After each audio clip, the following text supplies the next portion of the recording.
こんにちはなのだ。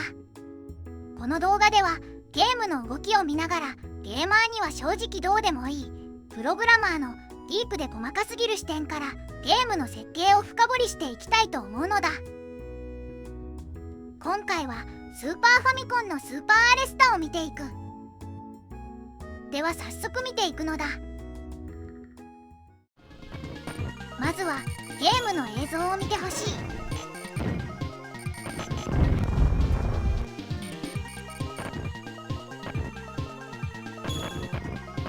本作は縦スクロール型のオーソドックスなシューティングゲームだ。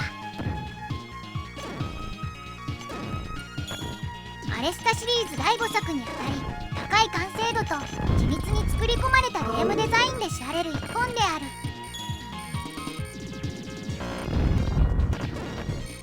個人的にはこの音楽のかっこよさがたまらなく大好物なのだ。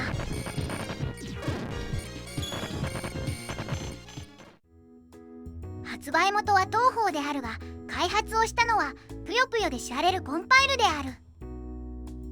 アレスタシリーズは技術的にもチャレンジ精神の高い作品で知られているが、1992年に発売されたこのスーパーアレスタはその中でもスーパーファミコンの機能を非常に巧みに生かした一本である。特にスーパーファミコンの画面の特性をしゃぶり尽くしているところを見てほしい。では本題に入る前に、まずはスーパーファミコンの画面モードについて簡単に説明しておくのだ。スーパーファミコンには8種類の画面モードがあり、ゲームの特性に合わせた最適な映像を作れるようになっているのだ。ここでいう画面とは、いわば背景のレイヤー表示であり、画面の多重スクロールで使用される。1枚の画面は横 8× 縦8ドットまたは横 16× 縦16ドットのパターンと呼ばれる画像をタイル上に並べて構成される。この一つ一つのパターンごとに色数の制限があり、表の数字はその色数を示しているのだ。例えばモード0では最大4つの画面を同時に表示できるが、1つのパターンに使える色は4色に制限されるため、やや扱いが難しいモードと言えるだろう。特に多くのゲームで使われているのはモード1とモード3である。モード7はマリオカートで有名な最も人気のある回転拡大縮小ができる画面である。ただし1画面しか表示できないので、実際のゲームには使うのが難しい画面でもある。スーパーアレスタではこの中でモード1、2、7を使用している。この基礎知識を頭の片隅に置いた上で実際のゲームの中身を見ていこう。ではコンパイルの変態的なこだわりを見てほしい。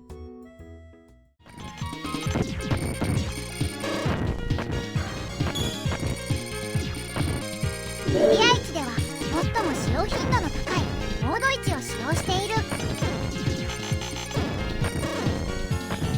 画面はこの3枚であるが、 BG2 の側はアニメーションのように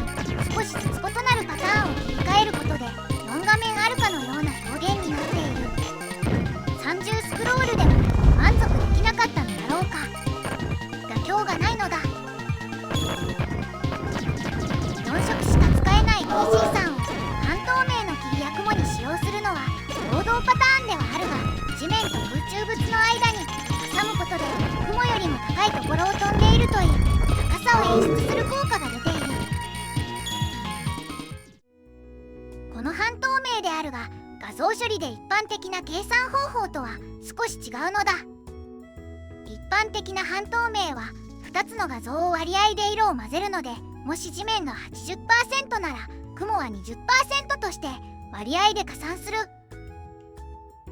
しかしスーパーファミコンの場合は2つの色の加算または減算を行うのだ。色の加算というのは処理としては RGB の3原色で各色の明るさの値を加算するので、重なったところはこのエリアのように明るくなる。そのため疑似的な半透明というのが実態である。ただしこの方式は使い方を誤ると結果が明るくなりすぎたり色が飛んで白っぽくなってしまうため、元の絵の色のバランスは慎重に調整する必要がある。地面と雲の配色のバランスを成立させているのはデザイナーさんの力なのである。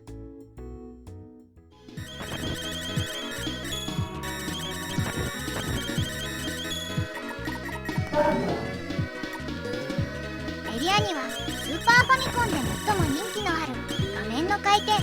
拡大縮小ができるモード7を使用している。しかし多重スクロールで画面の複雑さを演出する場合と比べると、基本的に1枚の画面しか表示できないモード7はどうしても見た目の寂しさが出てしまう。宇宙での戦闘であるため、星空をスプライトで表示することで少ないスプライト数でも画面の寂しさをうまくカバーしている。遠くから何かが拡大してきて、それがそのまま地面になり、シームレスに地上線へと移行する。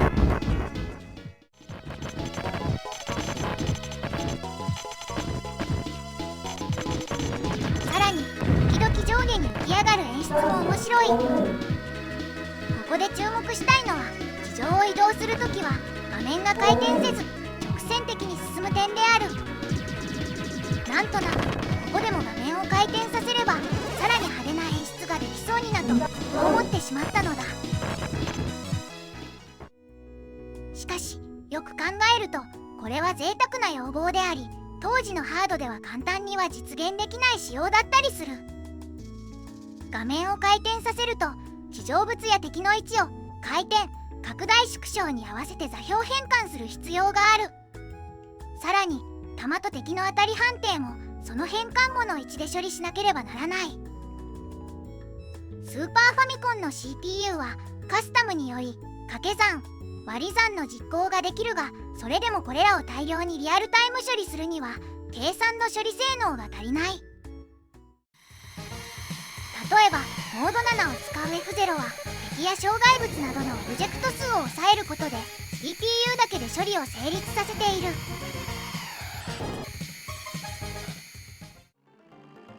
一方マリオカートはオブジェクトが多く、バナナを撫でて当てるなど 3D 空間の計算が必要な条件が多いため、 CPU だけでは 3D 演算を処理しきれない。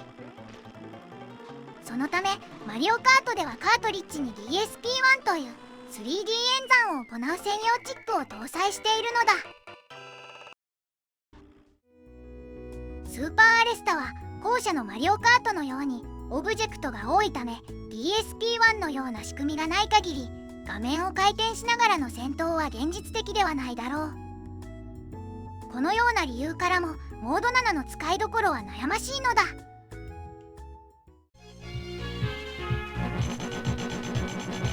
エリア4はスムーズに拡大する星に目が行く。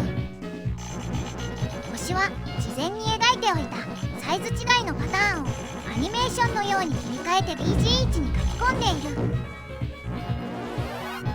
次に炎の柱のエフェクトを BG3 で描画するが、色の加算による白飛びが逆に光や炎のエフェクトではいい効果を演出している。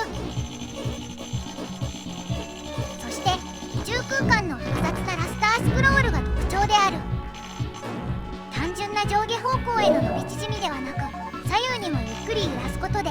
動きに複雑さを持たせている。小技を惜しげもなく流し込む贅沢なエリアである。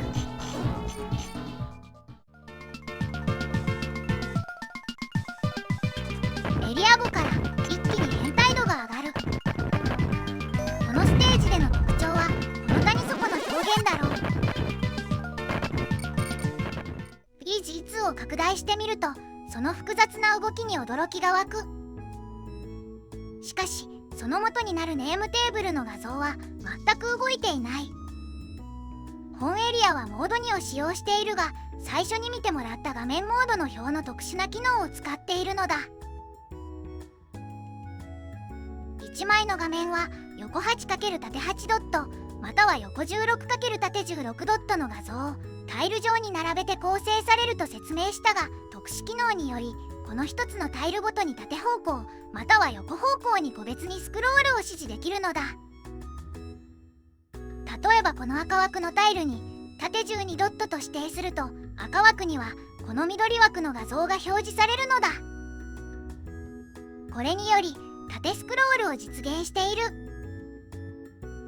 ここの谷の表現でもう一つポイントになるのが、動かないラスタスクロールで S 字にカーブさせている点であり、発想がかなり独特である。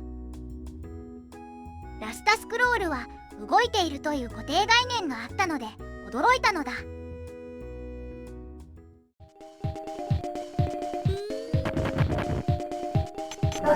エリア7では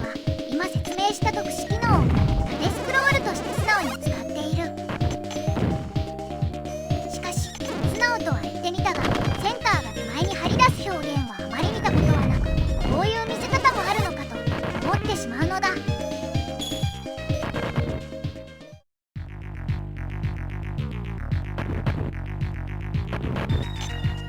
エリア8は特に特殊な技術は使っていないが、スプライトの星まで使って40スクロールをしている。 EG3 で背景の隕石群を表現しているので、他のゲーム開発者ならそれで満足しそうなのだが、このチームは好きあらば映像を挟み込むという取りつかれたような何かを感じてしまうのだ。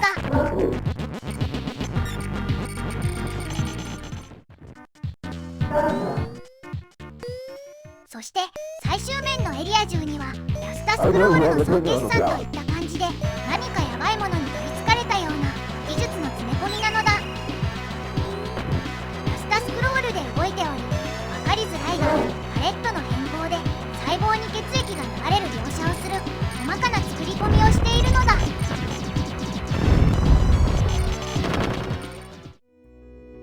確認はここまでなのだ。